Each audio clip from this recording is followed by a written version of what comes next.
Makanya saya syukur sama Anda jadi nabi dan tidak akan jadi nabi. Nah, inteleknya itu. Jadi ini penting saya utarakan karena sekarang itu agama mau dicerdasin, ngajinya agak gelem tapi mau kritis. Itu bahaya betul. Makanya innama ahlakal ladzina min qablikum kasratu masa ilim, karena banyak pertanyaan. Ini bahaya betul. Masa Allah dievaluasi? Apa? Makanya saya termasuk gak senang ketika ada sholat gini peregangan apa pernapasan, terus kalau sujud apa saya tidak senang. Sehingga senang saya gini, nanti sholat lama-lama fungsinya kayak senam yoga. Gini saja, semua yang diperintahkan Allah pasti ada hikmahnya, saya yakin ada hikmahnya. Tapi tidak usah hikmah ini jadi tujuan. Kalau nanti jadi tujuan, terus orang bilang gini, itu sholat terus sakit, yang nggak sholat sehat, habis kamu. Ya kan? Tapi kalau ada orang tahu hikmahnya gini untuk apa, narik nafas atau apa yang gini, nggak monggo lah sauni-unimu ya nggak apa-apa lah seperti itu. Tapi kalau jadi tujuan, jadi ya sudah, yang benar sholat itu apa? Sholat itu bukti ketundukan sama Allah Subhanahu wa ta'ala. Wasjud waqtarib, kalau berani sujud berarti insya Allah dekat sama Allah, karena itu bentuk tawaduk, bentuk tadzallul, bentuk ubudiyah. Fadkhuli fi ibadi wadkhuli. Lalu kok terus dianalisis ini fungsinya gini, wah repot. Lah nanti kalau ada senam yoga tandingannya lebih efektif.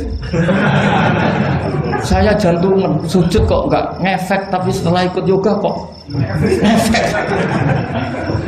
Saya loh ya, orang boleh nggak berpendapat sependapat sama saya, tapi kalau nggak sependapat keterlaluan, yakin. Karena dari saya jelas yang namanya wasjud ya Pak, udah ada di hadis di Quran, wasjud wa tashu, atau sujud dan kamu menjadi nggak ada yang ada ya wasjud. Saya kira demikian. Assalamualaikum warahmatullahi wabarakatuh. Apa langsung selesai aja? Ya. Masalah keimanan. Tanya apa ngeluh? Kalau tanya boleh ya gimana? Masalah keimanan tentang qada dan qadar. Oh iya. Kalau qada dan qadar itu kita sudah ditentukan oleh Allah, kenapa masih dimintai pertanggungjawaban? Nanti kan? Oh iya.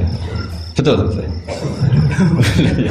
Ya seperti mukadimah saya tadi ya. Jadi ngaji itu harus kafah. Kafah itu artinya komplit. Jadi Nabi dalam banyak hal yang momennya tepat ya menganalisis dengan qada qadar, tapi dalam banyak hal juga melarang orang membicarakan qada qadar. Jadi misalnya gini, kamu kadung ditakdir pernah punya dosa dan kamu ingin tobat, maka dosa yang masa lalu anggap saja qada qadar, terus keinginan tobat itu anggap aturan syariat. Jangan lalu setelah qada qadar kamu tidak berkeinginan tobat. Ini penting saya utarakan karena Nabi itu ngendikan pasti dua kali. Saya jamin di setiap konteks sosial Nabi pasti ngendikan dua kali. Dua kali itu dua solusi. Nabi pernah ngendikan idza dzikiral qadar fa'amsiku wa idza dzikra ashabi fa'amsiku. Jika umatku telah menjustifikasi qada dan qadar fa'amsiku, kamu jangan ikut-ikut. Karena nanti akan yang zina enggak apa-apa, saya sudah qada qadar, yang maling ya enggak apa-apa karena sudah qada. Wah bahaya, bisa hancur syariat kalau seperti itu. Tapi ada banyak hal yang Nabi mengisnadkan itu ke qada qadar. Kayak cerita Nabi Musa dan Nabi Adam. Ada kan di hadis Sahih itu jelas. Ini dengerin, ini betul di hadis Sahih. Nabi Musa itu saking Israelnya, memang beliau orang apa? Pertama, semua Nabi kan pasti ngalami diangkat ke alam roh. Nabi loh ya, tidak sampean Nabi. Sama tidak usah ambisi begitu, Nabi ini. Ketika beliau diangkat di alam roh itu ketemu Nabi Adam.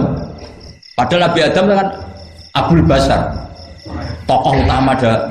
Pertama ketemu langsung ngomong gini, anta Adam, kamu betul yang namanya Adam? Ya saya Adam. Antal ladzi akhrajtan nasa minal jannati wa asqaitahum. Siapa hadisnya? Antal ladzi akhrajtan nasa minal jannati wa asqaitahum. Gara-gara kamu orang enggak hidup di surga. Jadi kalau sampean marah gara-gara kamu, saya harus cari uang sampai Korea gitu. Coba kalau kita masih di surga enggak perlu kerja di mana? Karena semuanya tersediakan, nggak punya istri jelek, semuanya cantik karena bidadari. Gara-gara jenengan kita harus keluar di bumi dan keluar dari surga. Nabi Adam itu karena orang sepuh ya, beliau santai saja. Anta Musa, kamu betul Musa? Ya saya Musa. Anta kalimu, ya saya kalimu. Anta Sofio, ya saya. Nabi Adam masih muji-muji. Ini pentingnya orang bijak. Jadi kalau sama nanti ngelawan saya tetap bijak insya Allah. Tapi sampai bisa neraka, ngelawan kiai itu dosa. Dosa sekali, bukan dosa biasa, sangat dosa. Nabi Musa, Nabi Adam masih anta sofi wa anta kalimu. Bukankah kamu melihat di Taurat bahwa saya akan dosa dan akan dosa saya sudah ditulis 40 tahun sebelum saya dosa? Iya ya Musa. Iya ya Nabi Adam, ya betul gitu. Berarti kamu mengkritik saya atalumunani fi amrin qad qadahu. Kamu mengkritik saya, menyalahkan saya dengan sesuatu yang sudah digodok-godok oleh Allah sebelum saya lakukan. Jadi sudah ditulis sama Allah 40 tahun sebelum saya salah sudah ditulis skenario-nya nanti Adam akan salah terus keluar dari surga. Memang dari awal Allah skenario-nya seperti itu. Itu ibarat istri kamu sudah tahu ini kalau miskin setia, kalau sudah kaya nanti pola, itu sudah tahu. Tapi anehnya istri kamu ketika nyata pola kok tidak siap, padahal sebetulnya sudah tahu gitu ya kan. Makanya saya kalau ngaji di mana-mana bilang kelirunya orang Indonesia itu satu, kalau ilmunya terbukti itu tersiksa, itu kelirunya orang ini. Semua cowok tahu nggak, semua lelaki tahu nggak, kalau nggak pernah nafakoi diomelin, tahu nggak? Tahu. Tapi ketika itu nyata nggak siap. Harusnya ketika nyata diomelin, alhamdulillah ilmu saya benar terus. Tapi istri kamu juga gitu. Biasanya wong lanang duwe akeh pola. Terus dengar sampean mulai cinta orang lain. Harusnya kan alhamdulillah ilmu saya benar kan. Artinya gini, manusia saja bisa memprediksi. Kan nggak mungkin kita nyifati Allah. Allah nggak tahu Nabi Adam salah sebelum nyata-nyata salah, tentu itu tidak mungkin. Nah maknanya kodok kodar kira-kira gitu. Allah itu tahu apa yang akan terjadi. Tapi tetap saja ini nggak boleh dipakai justifikasi untuk maksiat. Makanya jelas aturan Quran, saya mohon kamu nggak boleh salah. Ini nanti saya baca. Saya hafal tapi ini biar tamu ayatnya. Itu ayatnya kan ma asoba musibatin fil ardi wala fi anfusikum illa fi kitabim min qabli an nabraha inna dzalika 'ala Allahi yasir likai la ta'sau 'ala ma fatakum wala tafrahu bima.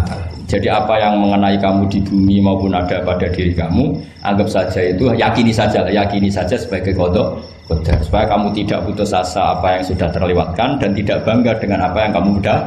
Misalnya saya ini kan termasuk kiai keren misalnya itu saya tidak pernah bangga karena memang ditulis kalau suatu saat Gus Bahat itu keren, jadi bangganya di mana kan sesuai skena. Jadi untuk menghilangkan ujub bangga itu dengan cara iman sama qada qadar. Terus likaila tak soal fatakum, kamu tidak perlu putus asa dengan apa yang sudah kelewat. Misalnya masa lalu kamu ya tadi diusir istri, suami, macam-macam lah, utangnya banyak, wes sudah bangkit saja, sudah takdir. Jadi mungkin ada yang mencarikan, coba ini carikan, mungkin di surat Hadid itu apa yang nanti dicari ayatnya. Pokoknya ayatnya tadi apa? Ma asoba mim musibatin fil ardi wala fi anfusikum apa? Illa fi kitabim min qabli an nabraha inna dzalika 'ala Allahi yasir likaila taksau 'ala ma fatakum wala tafrahu bima atar. Jadi kodok kodar ditulis supaya kamu tidak putus asa menyesali apa yang sudah kelewat dan bangga kumoluhur terhadap apa yang kamu dapat. Jadi misalnya Pak Jokowi jadi presiden, untuk menghilangkan ujub ya, memang sudah ditulis kalau akan jadi, ya biasa saja sesuai skenario. Nah, ya sama seperti sampean suatu saat tua, terus untukmu coplok, terus dredeg-dredeg, kepleset tiba. Soalnya harus senang saja. Zaman kamu muda juga sudah tahu kalau nanti akan seperti itu. Gitu. Jadi kalau itu terjadi, ya sudah, memang akan seperti itu. Jadi ringan saja. Ini pentingnya ngaji. Jadi sesuatu itu mudah sekali kalau dianalisis dengan ya cukup ya. Satu lagi aja kan. Kalau nggak salah itu surat Hadid. Biar ditahukan suratnya. Diumumkan siapa? Surat apa? Hadid itu. Hadid 22. Hadid 22 ya. Hadid 22. Berdiri aja nggak apa-apa. Oh enggak. Oh ya nggak apa-apa gimana? Assalamualaikum warahmatullahi wabarakatuh. Waalaikumsalam warahmatullahi wabarakatuh. Saya berkesempatan sama Kiai. Ya. Sebenarnya saya baru kenal Kiai itu 3 minggu yang lalu lewat YouTube. Ya. Ada yang kirim di FB saya, walaupun dengan komentar yang agak mirip lah. Iya. Kalau nggak salah waktu itu Pak Kiai membahas masalah perang Handar. Iya. yang mengatakan bahwa Nabi itu waktu itu satu saja tidak tahu apa-apa, tapi ada Salman dia menyampaikan ini komentarnya netizen anak-anak.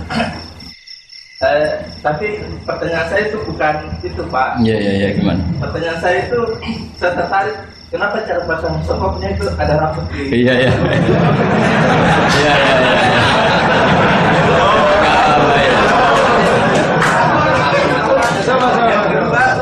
Yang kedua, sebenarnya hal umum. Saya bukan ahli Al-Quran, tapi ada ayat yang mengatakan bahwa sampaikanlah dari aku meskipun satu ayat itu enggak. Walaupun itu cuma satu ayat. Dari aku balighu anni walau ayat. Yang itu menurut saya menjadi dengan dunia medsos saat ini orang yang betul-betul mungkin bukan cuma sekedar satu ayat, cuma satu kata itu di broadcast yang mungkin memacu perdebatan. Makanya ini begini, namanya siapa? Sulaiman. Begini saja, ini saya jawab. Tapi ini ringan, sama relax saja santai. Jadi memang tradisi ulama sama masyarakat itu beda. Jadi kalau Nabi dikatakan tidak tahu dalam konteks tertentu itu malah madh. Madh itu memuji. Karena tadi syaratnya Nabi harus ummi. Ummi itu kan keibu-ibuan. Jadi kalau Nabi tahu itu nanti seakan-akan dia itu dikawal oleh ilmunya. Padahal Nabi itu dikawal oleh nubuah. Ini bedanya Nabi sama ndak. Jadi Nabi di Quran itu biasa ada kata makun tatadri mal kitabu walal iman. Terjemahnya kan kamu tidak tahu. Kanjeng Nabi biasa didhawuhi Allah makun tatadri mal kitabu walal iman. Kamu itu tidak tahu apa itu kitab. Tapi itu sifat madh. Sifat apa? Madh. Madh itu memuji. Kenapa itu jadi pujian? Karena Nabi kalau sudah tahu urusan sesuatu nanti jadi ilmu tandingan menandingi wahyu. Lah mungkin netizen nyuwun sewu bukannya ngeritik, bukannya apa, mungkin nggak paham tradisi ulama itu. Jadi kalau ulama bilang Nabi itu tidak tahu itu bukan sifat dzam tapi sifat madh, memuji. Di Quran banyak kalimat makun tatadri mal kitabu walal iman. Makanya Nabi ketika disuruh baca Iqra ya Muhammad, jawabannya gimana? Saya tidak bisa baca. Tapi bukan sifat buruk, justru bagus. Kalau Nabi bisa baca, ilmunya nanti dikira beliau belajar dari buku-buku dan itu dia jadi Nabi. Wah itu memang bacanya banyak. Clear ya ini ya, supaya nggak salah paham. Jadi dikatakan tidak tahu kalau Nabi itu bagus, madh. Nggak bisa baca juga madh, sifat pujian. Kalau kamu udah bisa baca buruk sekali. Itu jelas. Ya kan, tahu semua kan ketika Nabi disuruh baca bilang apa? Saya tidak bisa baca, tapi itu bagus. Karena semuanya biar karena wah. Ya, soal gaya peci saya ini Islam khas ya, khas ini. Nah, yang ini yang penting, yang pertanyaan sampean terakhir balighu anni walau aja. Memang ini semenjak dunia medsos memang dengan tanda kutip agak kecelakaan. Mengutip kutipan tokoh atau apa hanya sepotong-potong itu bahaya.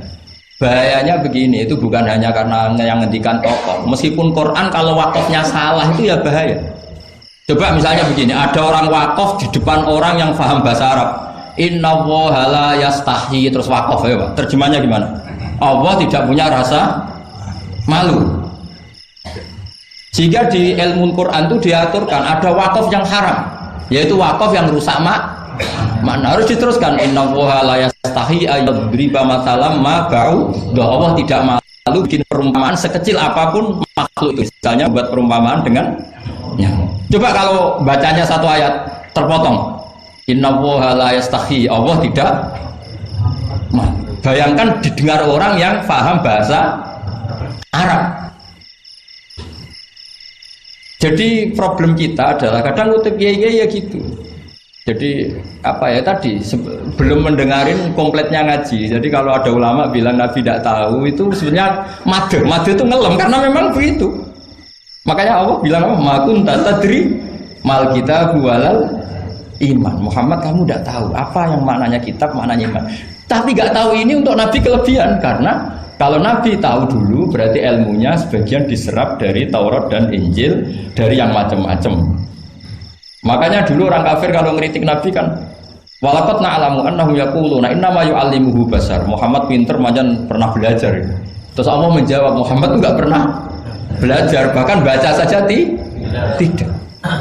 Jadi kalau Nabi dikatakan nggak bisa baca, nggak tahu itu madh. Saya ulang lagi, untuk Nabi itu madh. Sehingga semua yang dilakukan Nabi in huwa illa wahyu yuha, semua hanya berdasar wahyu. Ini bedanya Nabi dengan selain Nabi. Makanya Nabi itu nggak pernah baca, nggak boleh memang. Karena tadi pasti ini jadi ilmu tandingan. Itu bahaya kalau untuk Nabi, supaya semuanya orisinil dari Allah. Nabi itu sama Allah dikosongkan, semuanya kosong. Semuanya dari ilmu yang diwahyukan oleh Allah Subhanahu wa Ta'ala, jelasnya. Jadi baliwani walau ayat itu saya mohon, maksudnya itu ayat itu bukan ayat satu Quran potongan, enggak. Ayat yang muhkamah, yang utuh. Tapi kalau satu potongan ya enggak boleh. Tadi misalnya dipotong apa, inna woha layar tadi kan kayak. Makanya di bab ilmu tajwid kan diterangkan wa ba'da tajwidika lil hurufi la budda mim ma'rifatil wuqufi. Setelah kamu tahu tajwid, ikhfa, idgham, idgham, kamu harus mengenal ilmu waqaf. Karena sekali salah waqaf itu fa. Ya gitu Mas Leman ya. Assalamualaikum warahmatullahi wabarakatuh.